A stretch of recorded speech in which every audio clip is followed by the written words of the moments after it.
it that we have here?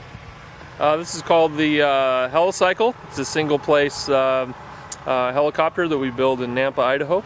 Now, is this something that's just new to the market, or has it been out for a while? No, it's been in production since 1998. We're on our 6th production run. We've delivered 180 of these kits. There are 63 of them flying currently all over the world, and so we've built quite a few of them at this point. Now, when you talk about a kit, what all is involved for a customer that gets delivery of one of these to get it flying? Well, we build them and we deliver the kit in segments. So there's 4 separate shipments involved with the kit, and it's sent out in sort of a logical assembly fashion, meaning you get all the parts in a logical order. It's about a 400-hour construction project, so it's fairly straightforward, and all the instructions are in video format.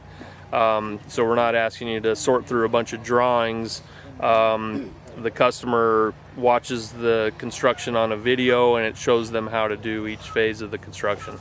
And how much area would somebody need to take a project like this on? Square footage type area. Yeah, like a single garage, two-car garage? Yeah, a single garage is just fine as long as it's at least 22 feet long. Basically, it's no wider than a compact car, and but with the blades on, you're right at 26 feet. But with the blades off, you need about 20, 22, 23 feet. And what kind of tooling is the customer going to need to finish the unit up? Nothing special, just hand tools. A drill press is nice. Some power tools are helpful. Drills and just normal things. There's no welding or machining required. The kit comes complete in that respect. There are some parts that you have to fabricate, so maybe a bandsaw and a grinder or something like that. But it's fairly straightforward. Now, is there any fiberglassing or any construction he has to do on the cowl or anything like that? There's a little bit of cutting, but then you don't have to actually do any fiberglass work. We have a fiberglass cabin that you have to cut and fit and do some things in that respect, but you don't actually have to create anything out of fiberglass. Now, what are you powering the unit with? This is our it's called a T62 turbine. It's a power the engine comes from a ground power unit, and we've taken it and shrunk the gearbox down and made it much lighter, and then we take that engine and derate it to about 100 horsepower, which is just about perfect for this engine, or this helicopter. It's got more horsepower available, but 100 horsepower is adequate for the helicopter. And what kind of performance would the average person get out of this with that power? Most guys are reporting around 13 gallons per hour fuel burn. The ship will carry 16 or 21 gallons of fuel, so that gets you an hour or an hour and a half of duration in the flying. Cruise speed 95 to 100 miles per hour.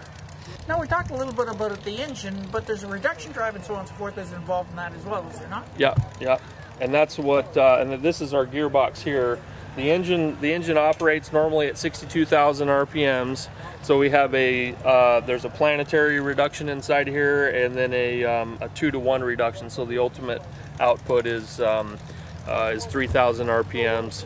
And this is our own design here. We built and designed the patterns for this gearbox. We have the castings done at a casting house, and then we do all of the finished machining and fit up in-house. All of the gearboxes, the main rotor gearbox, the tail rotor gearbox, are all custom designed for this helicopter. So we're not using components from some other machine. These are purpose-built for the Helicycle. Now, what about TBO, that type of thing on the engine? Well, the engine doesn't have it's what's called an on-condition engine. At least that's how we're operating. We've got a 500-hour inspection interval, meaning that at 500 hours we would want to get the engine back from the customer. We would do a complete teardown inspection or condition inspection on the engine, and if components pass inspection, then they go back together for another 500 hours. We look carefully at bearings. We do a dye penetrant inspection on the turbine wheel and the compressor wheel and all the critical components, and if everything passes, then you run it for another 500 hours. Now, what rotors on this? Is a standard type of rotor coming with the helicopter?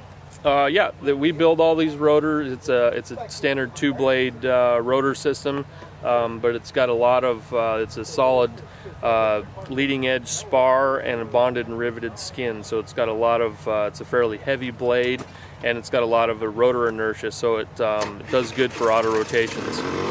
Now, control system wise, is this the same as you'd find on most other helicopters? Yeah, your standard, you know, you got your collective and your cyclic and your foot pedals. They all operate the same as any other helicopter in the world.